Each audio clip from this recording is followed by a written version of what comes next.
What's going on, family? Welcome to another episode of the Fatherhood Village podcast, the official home for proud fathers and mentors. I'm Dale Holloway here with Kev Hick. We are the hosts of the show. So, welcome. For this show, this episode, we're talking about the tragedy behind the death of rapper Young Dolph in Memphis, Tennessee. A lot of stories surrounding that issue. And just a very devastating, very sad thing to hear and to see go down. So we're going to dissect that. Him being a father, him being a husband, a big part of his community of Memphis. We're going to get into that. Before we do, we're going to see what's up with Kev Higg. All right, what's going on with you, baby? Oh man, I'm chilling, man. No complaints. I see the settings are a little different today. What's going on? Yeah, it's one of those work weekends, one of those focus weekends. My turn to get away, put my responsibilities in the home down, and add to what I give myself and decompress a little bit, and also get some productivity out of it, get some creativity out of it, do some work. Absolutely, it's necessary, right? Got to change the Absolutely. scenery a little bit. Yeah. Yeah. A little bit of solitary confinement never hurt nobody. Right. Getting the positive out of that. Yeah. Gotcha. Good stuff. Yeah. This weekend for me been pretty full. With the birthday of my son today, we celebrated Friday. At the community center here on base. Had a good time. It was Spider-Man decked out. Yeah. That's his guy. So everything was, he had the little shooters, the web, the silly string coming up out of there. He had the Spider-Man cupcakes. He was draped in Spider-Man attire. It was all the way he wanted it, man. So that's good. 4 years old, he's bringing it in strong. So that's good. Congratulations on that. I'm liking that. Appreciate it. Yeah. My little mini me, man. Yeah. But yeah, moving along, man. So last week, we were all surprised. A lot of us, some of us have been following Young Dolph for a little while. Some of us, his name may be new to some. But he was coming up relatively fast in the hip hop world. First time I heard him was probably a couple years ago. I follow Big Crit, and he was on one of his records, one of his mixtapes. Yeah, I follow Big Crit too. That's one of my favorite rappers. So right, that's my guy. So it seemed as though them collaborating. I was like, okay, he stamped by Crit, so I guess I don't know if he's doing it for the streets or just because he felt that was a good feature to have. But I wasn't a big fan of his music, Young Dolph. But I obviously continue to see him, on streams and with other artists, and he was doing his thing. Didn't find out a whole lot about him until recently. Leading up to his untimely demise, man. But and we know hip hop it could be murky waters, right? It could be murky waters. And so when you heard, when you got the notification or however you found out about his death, what was the first thing that crossed your mind? And what was you kind of thinking of as the story unfolded? Unfortunately, like you said, I'm not like his music just wasn't for me. I'm not that street, right? So Right. I like a certain sound if I'm gonna listen to street music, and his sound was just a different profile. So it wasn't like people loved his stuff, people loved his music. He made a lot of money. He's 30 million strong in his music, but it wasn't necessarily for me. So I can't say I was a follower. So I'm not gonna show fake love, like, oh man, I love his music. It wasn't for my ears, but that wasn't the point. So I was very familiar with him, but see, I'm the type of person who I have to invest in the human behind the music. And if I can get with the human, then I'll listen to the music or I'll just ride with the human. Right. And so Right. I like the human that he seemed to be. obviously there was some mess. There was some, he's in the streets. So there's that part of who he was. But what I've always seen and what I've always been intrigued by is any rapper who's coming from that element who you can see mature before your very eyes. And Young Dolph was maturing these last few years. He was showing more and more growth, more and more maturity. And he had such a Mhm. generous heart that, again, while I wasn't a fan of his per se, I really enjoyed and respected what I saw from him, because every Mhm. time you saw Young Dolph or heard about him, I can't name one Young Dolph song outside of one of his beef songs. But what I can tell you is that I can tell you Young Dolph was giving away cars. Dolph was paying people's rent. Young Dolph was paying Yeah. for funerals. Young Dolph was giving money to people who was losing their jobs. Young Dolph Yeah. was out here serving his community. Young A Dolph was giving philanthropist. Yeah. free advertisement to every business that he frequented, so everybody knew, like, he just gave love to wherever he went. It was always like, yo, y'all check these people out, y'all do this. Or if he seen somebody struggling, Young Dolph to the rescue, coming with Yeah. bags and money, and just giving love to people who needed love at that time. And so He was I've he known was that actually about him for a while. he was actually doing a or setting up an event either later that day or he, afterwards for a he got turkey giveaway in he his got neighborhood. Yeah, he got killed. He was grabbing some cookies so he could go set up the turkey event. They was gonna give away turkeys that day, Yeah.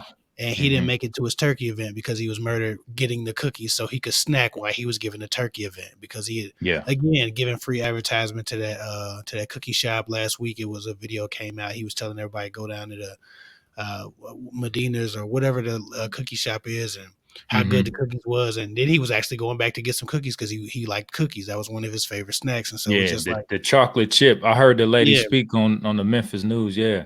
yeah, so he was about to give away many thousands of dollars worth of free food to his community before Mhm. this happened. And I think the day before yesterday, or yesterday, they still did it. His team, his partners, his friends, they still gave the turkeys away. They still had the turkey drive, in honor of him. But yeah, he Yeah. was just a giver, and I've known that for years about him, and so I've always respected that about him.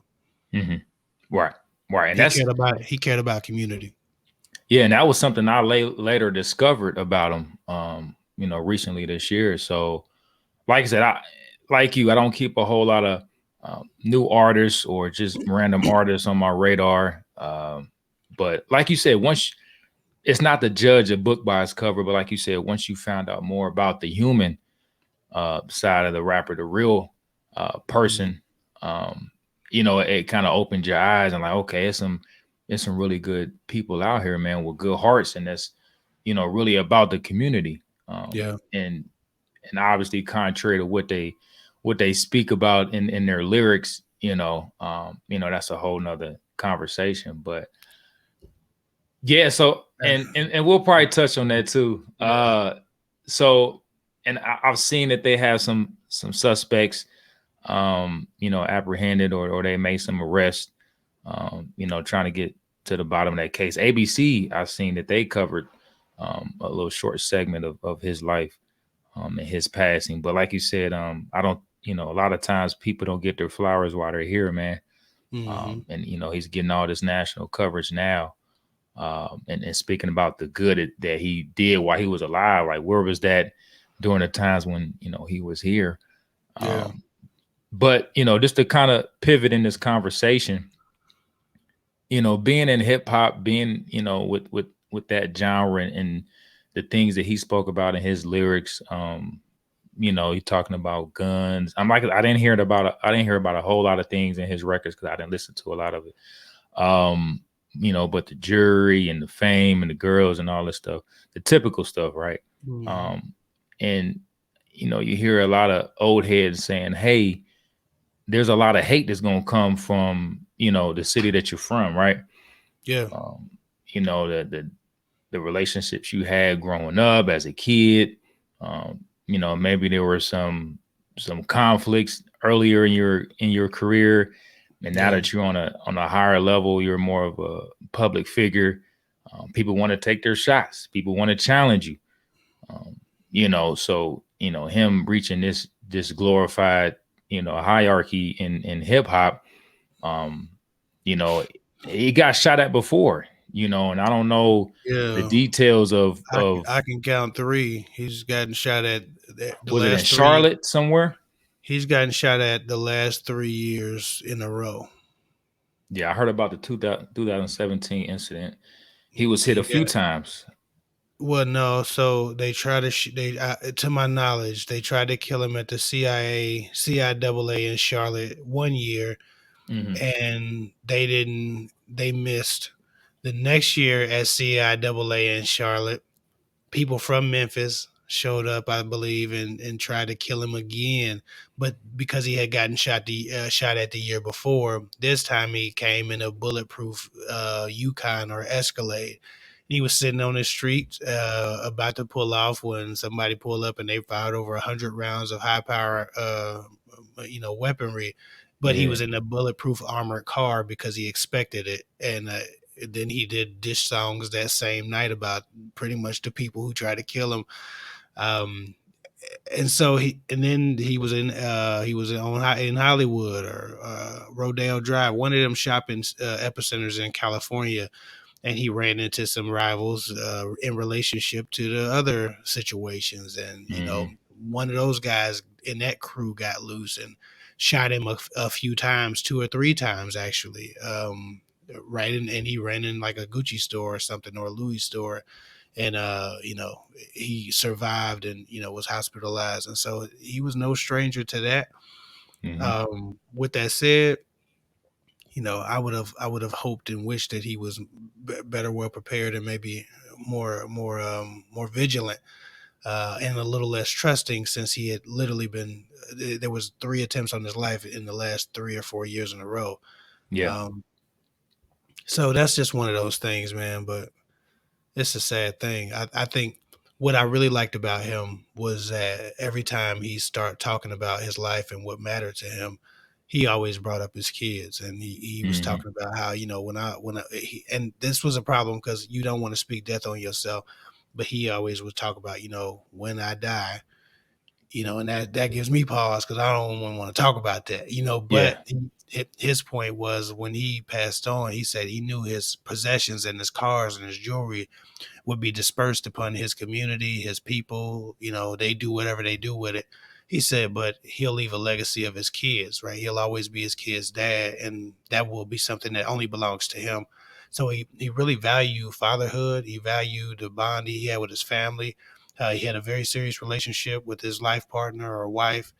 And so he was a family man with family values, and I think he was growing out of the folly of his youth. And that's what's so sad about this is that us, especially as black men, we don't often get to survive our foolishness, right? Right. Because it comes in such a dangerous way. We live so dangerously sometimes because of where we're at, our survival condition. And there are a lot of things that contribute to that, obviously outside of our control, but he was outgrowing a lot of that, and he had just retired from rap and was just trying to move on as a businessman and entrepreneur and live a quiet lifestyle, taking his kids to school every day and being present every day. And that's what some was very valuable to him. He talked about that, and unfortunately enough, he's not going to be able to live that quiet lifestyle that he was looking for. He's this shit come back on you, man, and that energy, those sins, they follow you until apparently the end for some of us. Right. Right. And being, that high profile of a target and s- beef systemically playing within, his city, the people that he's associated with, or, his past is always trying to catch up to him. Yeah. Um, and him not being able to reconcile, or even if that was an option with these folks, some people is just like, hey, um, we want blood. I don't, Right. like I said, we don't know the full story. I don't even think that's totally necessary, but knowing that, when you come from the streets, humble beginnings, like you say, you talking about survival tactics, things you had Right. to do in the past, and people are like, hey, he owes me this, or he's due for this, eye for an eye, whatever the case is. And it seems as though it's always revolving around hip hop. You Yeah. don't see, someone getting a doctorate degree or becoming a lawyer, you know, a data scientist and somebody from the streets, trying to find them and murder them. It's always No. perpetuated in, and in hip hop. And it's so sad, because a lot of people just want to make, good music that, makes them feel good and for their fans. And, but a lot of people, they can care less, what your intentions are, how good of a man, how good of a husband, what you're doing for your community. It's like, it's that point of no return. They like, hey, this man, for whatever reason they had, they out for blood. And like I said, I read that he spent over $600,000 in, bulletproof armored vehicles. Like I said, he knew he was a target. People were at him, and like you said, with those multiple attempts on his life, I guess his pride was still there. Like, look, I'm gonna still continue to do what I want to do in my life and continue to help the people, that I you know feel good about helping. And you know what I'm saying? And Yeah. it's, how do you escape that? Well, I think you said a lot there. One thing that we really have to start doing is recreating this culture of hip hop. Like, if like country music ain't doing it, pop stars Justin Timberlake ain't busting on nobody or getting shot. Like, when you think about all of the Justin Timberlake, that's some our era shit. People like, who is Justin Timberlake? But like people in other genres of music and other genres of media, like and nowhere is this a thing, but because hip hop is connected to the streets, you're going to get that every time because the streets are run by the impoverishment of the people there. And when you look at the impoverished communities, everyone there is in a survival mode, which means they can be bought and sold based on their needs and the dire stress that they might have, of not having or having, right? So, like, usually when people, like, when the hitters pull like this, because this man was set up, it's what was largely believed that he was set up. I'm not even sure if he knew the two individuals that killed him as much as they could have been paid. When you're in a Mhm. survival condition, you're looking up at a millionaire coming through your neighborhood, flossing of hell. He had a $500,000 in jewelry on, a half a $1 million car half the time. I think he had a new Corvette, so he had like a $200,000 Corvette. Yeah. Uh, because he had a big body, and they knew they couldn't catch him if they caught him in a car, and it could be armored because he does that. So they waited till he got out the car. But I feel like we have to acknowledge the fact that hip hop is used ultimately to fuel the negativity, the same type of negativity that we see brought back on these young brothers that ends their lives and the lives of others. People listen to hip hop music and then go kill their rivals. People listen to hip hop music and then go fight. People listen to hip hop music and then go do some self hating shit. And Yeah. so, as much as a man might outgrow his past, sometimes the words of your past and the karma of your past and the sins of your past, will come back to haunt you. Like, you get everything that you put back. Everything that you put out, you get back in some way. Not that he was deserving of this, not that this punishment fit the crime, but with all the darkness that is hip hop, from if we're being honest, it doesn't surprise me that this particular genre is always plagued by this level of violence, because these people ultimately are making their fortunes off of perpetuating these ideas and the culture that revolves around this violence, whether it's dope, whether it's disrespecting yourselves, other black men, women, whether it's disregard for life, it just, this is the lifestyle of the streets, and this is what's being glorified, and these things are worship. Like, when you meditate on this shit, when you are constantly talking about it, when it's always on the tip of your tongue, whether it be death or drugs or kill or beat up or hurt or harm, like, the words are powerful, and they shouldn't be taken for Yeah. granted. And I think that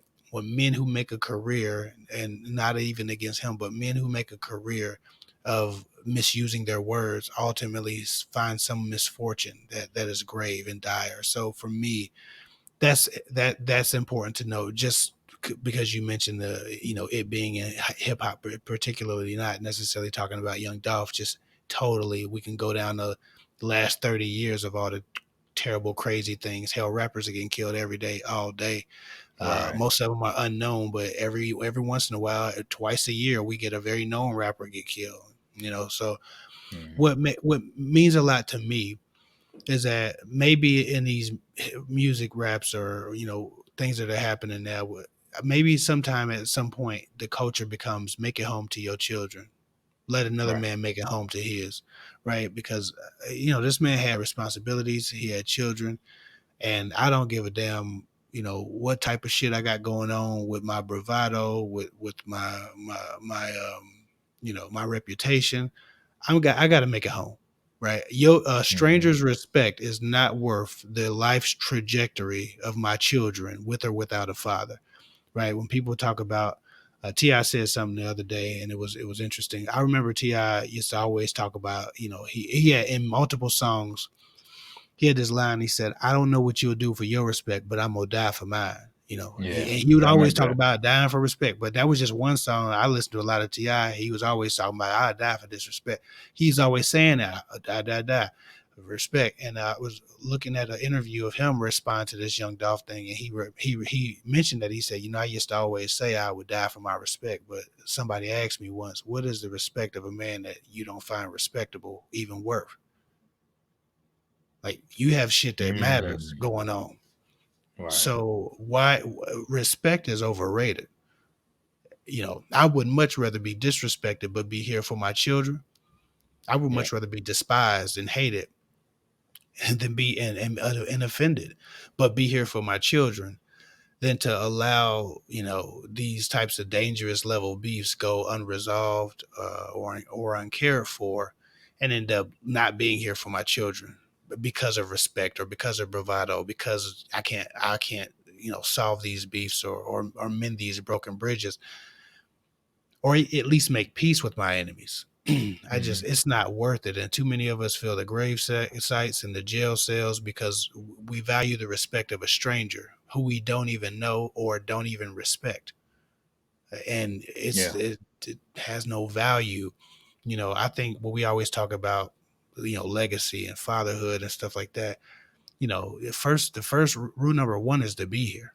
Just show up. Right. Just be present. That's rule number one. And you can't do that from the grave. You just can't. You can't protect, you can't provide, you can't guide, you can't teach, you can't coach, you can't do anything from the grave. Right. The best you got, you can knock over some plates in a damn cabinet if you haunt the house. Like you can't. It's about it. Like you, as a ghost, you might be able to haunt something and spook somebody, but you damn sure can't protect your kids. We got to get over this idea that we can't be seen backing down or just staying away. I know he was living in Atlanta, so he had done the right thing, moving out of his home city because that's where most rappers get killed. But he kept coming back to do great deeds, and it's just unfortunate, man. But that hip hop culture is rapper dead. That is also hip hop culture, unfortunately. Right. Right. And it's like I said, it's almost as though he tried to straddle the fence, between, like you kind of alluded to before, the street culture and growing out of it. You mentioned something, or you mentioned that he was retiring from hip hop, from the game. I didn't even know that. I didn't know that was in his sights to do, or something that he already, began on his path doing. Um, but like I said, streets don't forget about, a lot of things. And so I heard he was living in Atlanta, and we said before he was coming back to put on this event, um, something that he did annually. Hmm. A lot of people depending on those good deeds. Um, him being that philanthropist. Him really putting the community on his back, and there was a lot of beef. We hearing about the Yo Gotti and the Black Youngster and things like that, and their that whole conflict, and who else knows who may be a part of this whole thing, man. Yeah. Um, so it's almost like you got to pick one side, and like you got to stick to it, and Yeah. maybe you can have a foundation, you know with your name, but do it, have somebody run that on behalf of Yeah. you, and you don't already have to be present at all times, or at least um, going back to the shooting scene. There was a bodyguard on duty. He had security, he had a security detail, but obviously they were late to react. I don't know what the whole thing is about that. So obviously he was keeping that in mind to at least hire somebody to, to defend him and help protect him. Um, but like you said, him kind of getting caught, slacking, or thinking that people aren't always, trying to find him anytime that he's around there. And like I said, him getting caught doing something innocent is getting some cookies. Um, but like you said, as a father, having a family, you got to move different. It's Mhm. what I'm saying, everybody, is not your fan. Everybody, is not going to wait till you ready for war. Like it's at your front No. door at every turn. What So they looking for opportunities that you're not ready. Like they studying your moves to make sure you're not ready, And so I guess that he had a point there. You can't just live in fear, but if you know it's hot over here, you gotta. right. The issue that I have, not with him per se, but with the people around him. Like, think about this. This man was worth many millions of dollars. He employed probably dozens of people. Like, man, people got to get in front of that and be kind of an element to assist in that change as well. Mhm. Not just for him, but just like the group, the collective group has to be like, how do we diffuse all of this beef? He's getting much money. We getting too much money. All of our livelihoods depend on, these projects winning, these moves, these investments, all of this stuff. He's our boss. He's our provider. Let's just let him know that we ain't got to, let's make sure that we taking every precaution. And I know he's a grown man. He does what he wants, man, but your people gotta, if you in the streets, then you gotta be getting to it. You can't be letting your generals, just do whatever. Like, I just feel like there were some street laws broken by his team. I feel like, just because Yeah. it's like, man, y'all been beefing with this same crew for so long. Y'all just gotta agree to disagree. Y'all gotta go away from each other, get away. Like, something has to happen, man, because now a lot of people are gonna go without. A lot of people had their careers set on this brother. A lot of people had, their livelihoods in this man's hands, and now they gonna have to figure out stuff. And I hope that, yeah, I think he was very financially aware. He's very financially literate. He owned over 100 properties in Memphis. Yeah. He bought his children. He bought always every birthday. One of his kids, he bought him a foreclosure. So he bought him a property and managed it in their name. So his kids are going to be taken care of. His family's going to be taken care of. But his team, the people who depend on him, the people who are trying to build a legacy of their own through, the resources that he provided, are all going to have some problems, making that adjustment emotionally, but also potentially financially. And that puts me in a position to, talk about life insurance, right? Right. Right. I like we have to, especially black people, man, we have to be prepared for the untimely event that we might not make it, or something might happen to us. We have to be prepared, and we can't wait till something's wrong to then go get life insurance, because at that point they'll deny you if they know something's wrong. You got to get life insurance when it's, when there's no reason to have it, when you expect to live. Yeah. You have to leave something for your people. He did a great job preparing his family for whatever. Like, he Mhm. had his financial ducks in a row that we know about him. He was a very financially aware and educated young man. Yeah. A lot of us need to get on that board. If we can follow him into the streets, and we can follow him into the negative energy, follow his financial blueprint, follow his portfolio moves, because that brother had a portfolio, like, of Mhm. kings. And we got to make sure that no matter what, whether or not we expect to be beefing, whether or not we expect to make it home, we got our life insurance together.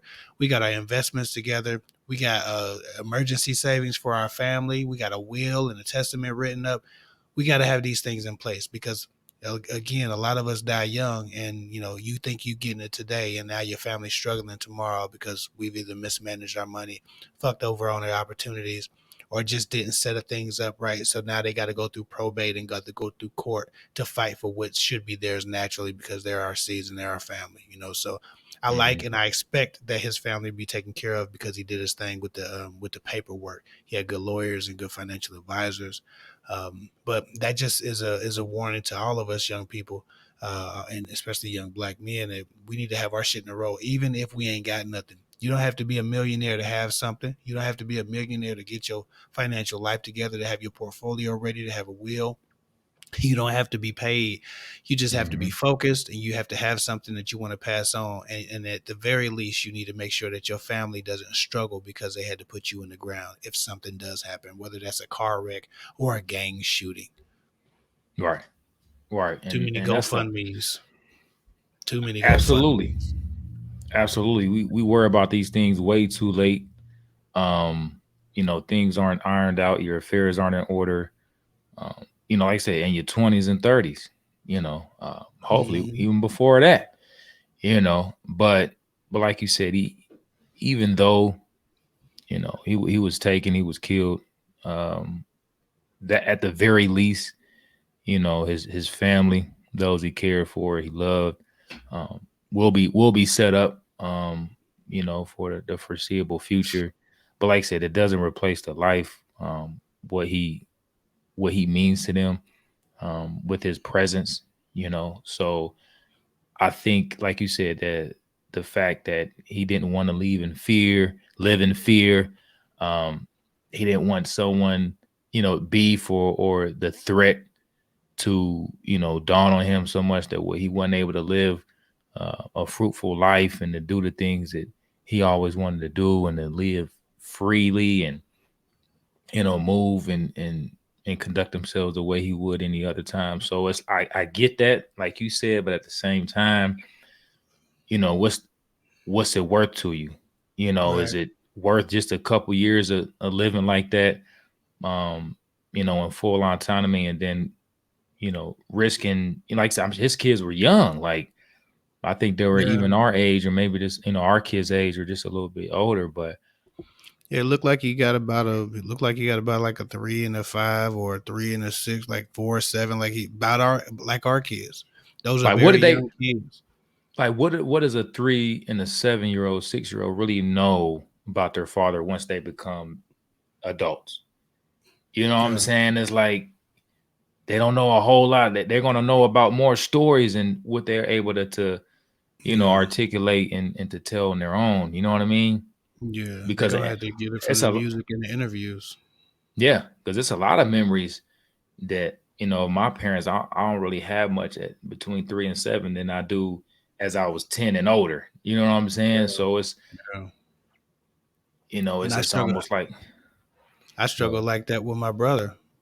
Hell, he died when I was 13, and you think, oh, okay, you knew it for 13. Not. You really only remember years, maybe 8 or 9 through 13. You know what I'm saying? So I have a very yeah. small window of time that I remember my brother outside of like birthday party here and there when I was 7 or something like that. But to your point, Yeah.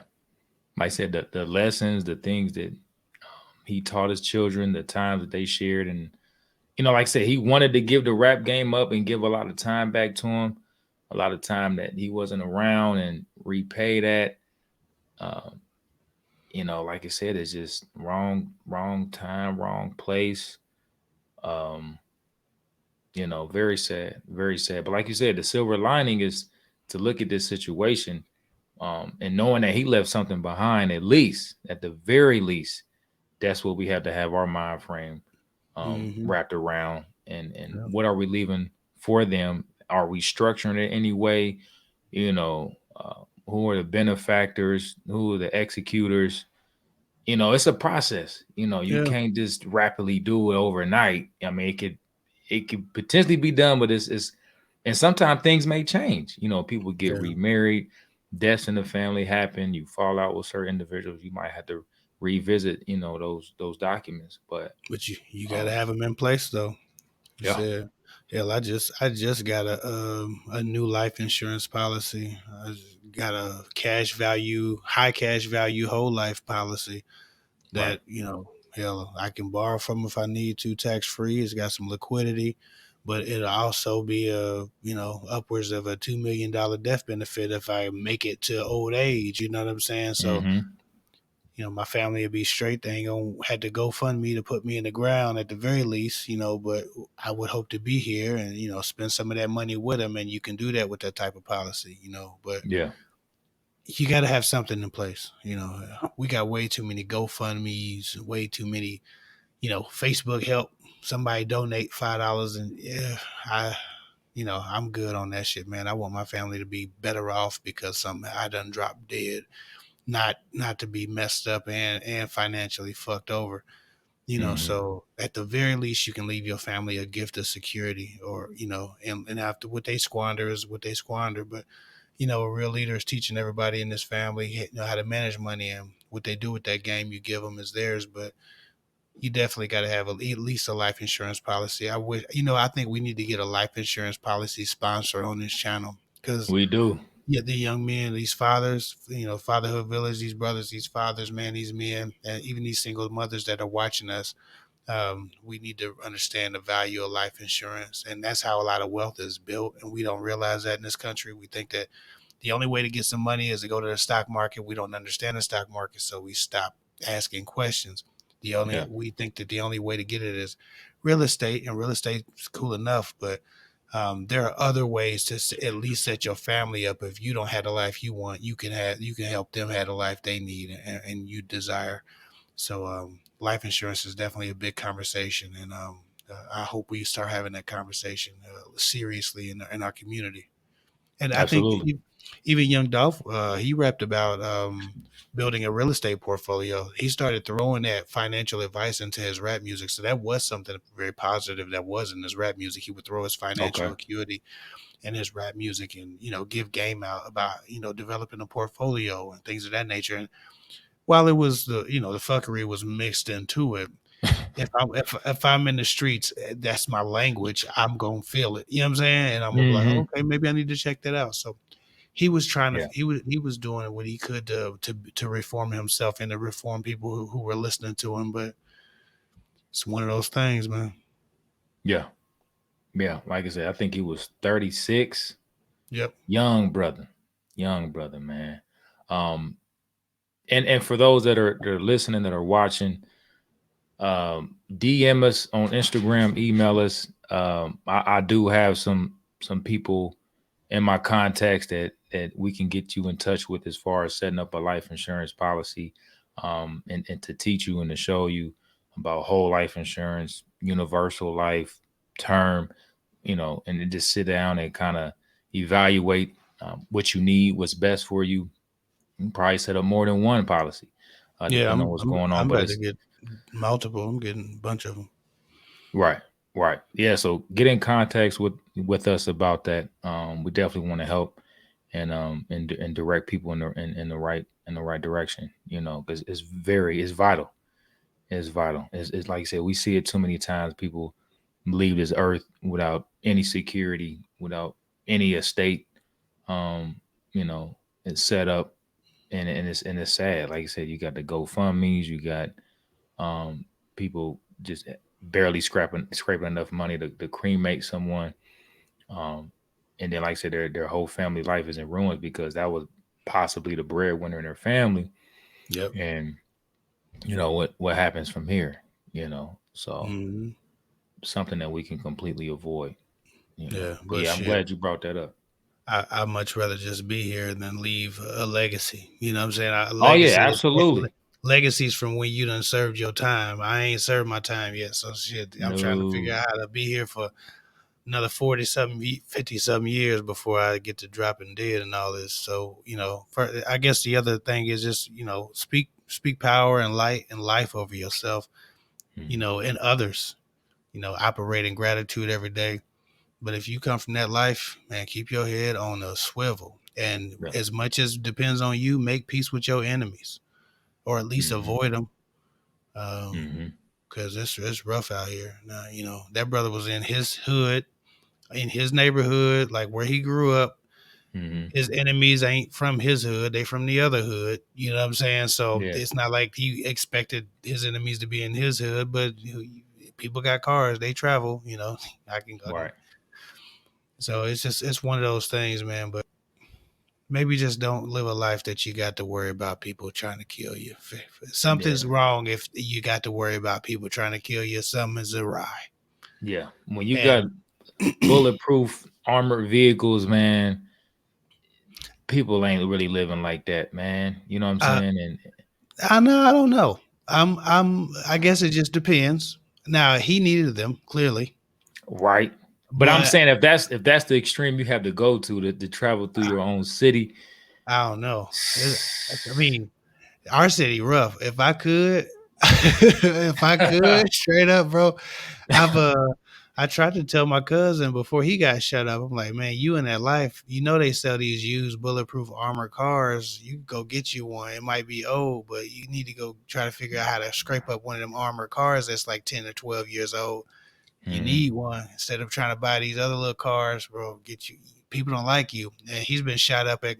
My cousin's been like in like 3 car shootings. You know what I'm saying? It's like the victim in 3 car shootings. Like, bro, I would never sit in a car in my life if I got shot up in the car. But I would. at the same time, it's like, there's other lives that you could put in jeopardy. You could be with your family, That's you what know what I'm I'm saying. saying? Yeah, And everybody might get hit, and yeah, they may only been aiming for you, but yeah. bullets they fly and But there's no that's names on them. Straight what bullets. I happened to mean, my it's cousin. That's what happened to my cousin. Somebody was trying to get him, and he survived, but the girl he had in the car did. You know, you know and what I then mean? some other time, he was in the car and some people shot up the car. I think they was trying to get the driver, but the guy who was sitting in the back seat didn't survive it. But my cousin survived and the driver survived, and the driver had beef, and the young guy in the back who ain't even really in it like that, he the You know one what died. I'm saying? So it's just like they don't never get it right. You know what I'm saying? Mm-mm. And is there really ever a right when you trying to kill your own people, man? Like, damn, we Right. need to learn how to use our words. This is just ridiculous. So like, hell, me, I'm pro bulletproof vest, pro armored car, but I'm also pro mind my damn business. Don't have no beefs. Don't get in no shit. Don't piss nobody off. And if I piss somebody off, I'm gonna be very strategic about how I handle it. I'm Yeah. not just gonna not handle it and let them come get me. You know what I'm saying? It's Right. just like shit. We're gonna have to talk that out, figure something out different. Cause I want to be able to ride with my kids, my wife, without nobody being in danger.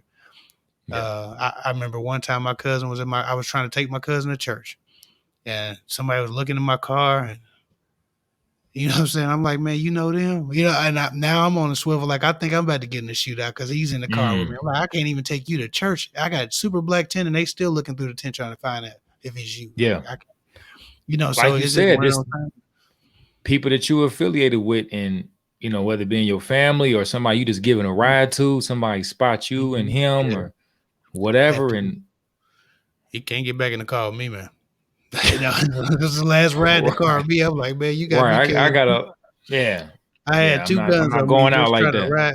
I had 2 guns on me just trying to take him to church. Like the hell with that, Yeah. man. I'm good, bro. I'm straight. Yeah, hey, bro, pray at home. I will go to church. I will pray for you at church, but you got to catch the bus or something, my nigga. Right. Because I ain't Right. getting in a shootout just because you in the car, bro. But yeah, I I, don't know, man. I feel like I'm really sad for the state of hip hop and the state of just our culture not being prepared for these things. He was prepared, but most of these young men are millionaires, aren't prepared. Families aren't prepared.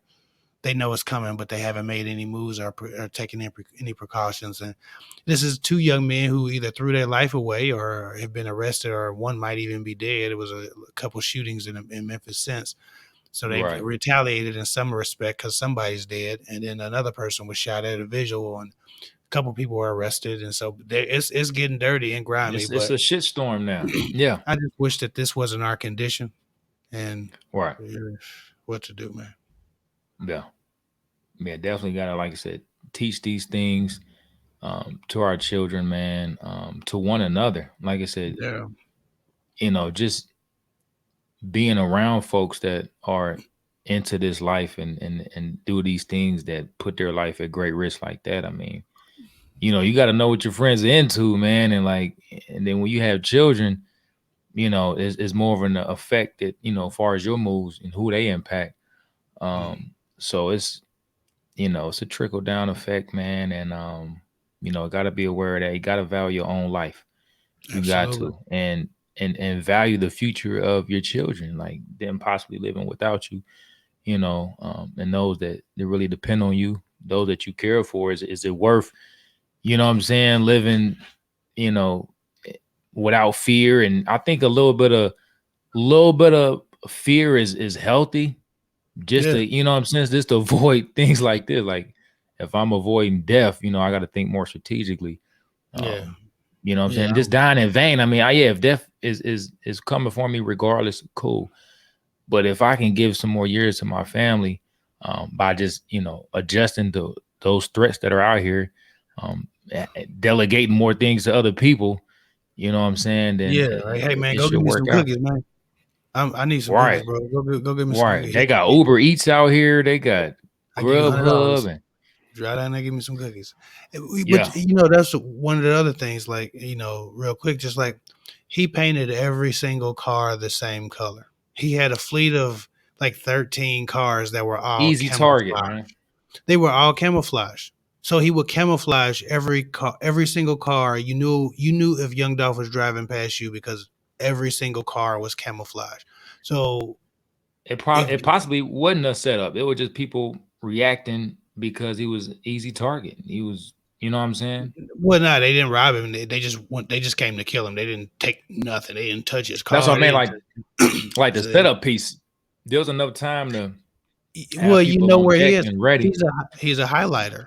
You Yeah, can't miss his car. it's too Nobody distinct. else is Yeah, riding around with a camouflage car. And if he switches car, he's literally switching between one of 3 or 7 or 13 camouflage cars. He had them all lined up one time in a magazine or on like a GQ thing, and they were showing all his cars. It was just literally everything's camouflage, like all the same paint job on a Rolls Royce Cullinan, a Rolls yeah, Royce Phantom, a Rolls Royce Ghost, a Lamborghini, a Corvette.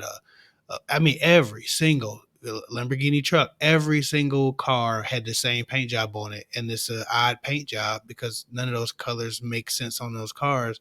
It's him or somebody in his family, so you can't travel without being known and without being seen and just tracked. It's too easy to yeah. track you in an exotic car that's camouflage colored. He he liked the attention. You know what I'm saying? He wanted to be, spotted out and identified, and whatever that brought him, he was cool with it.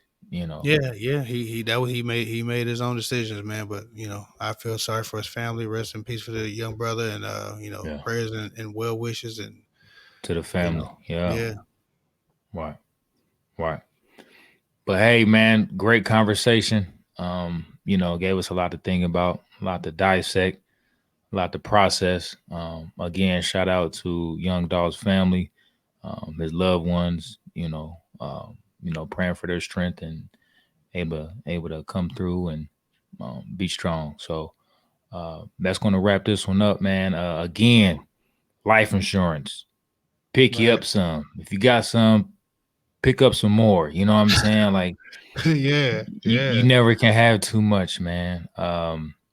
So, but like I said, this was a very interesting topic. Something that we need to, talk about to hit home. This affects us all, as far as, life and death is going to happen. How are you set up? How are your kids set up? So, hmm but all right, man. Get at us on IG, on Twitter. Make sure you like and subscribe in this channel. Leave comments in the chat. Talk to us. Let us know what you think about the show. Like I said, if you got any questions about life insurance, we want to point you in the right direction. We know a few folks. So if you're interested in that, yeah, holla at us. All right. So without further ado, I'm Dale Holloway. That's Kev Hick. Peace and love. Peace and love and life. Live it. That's right. Life That's right. insurance.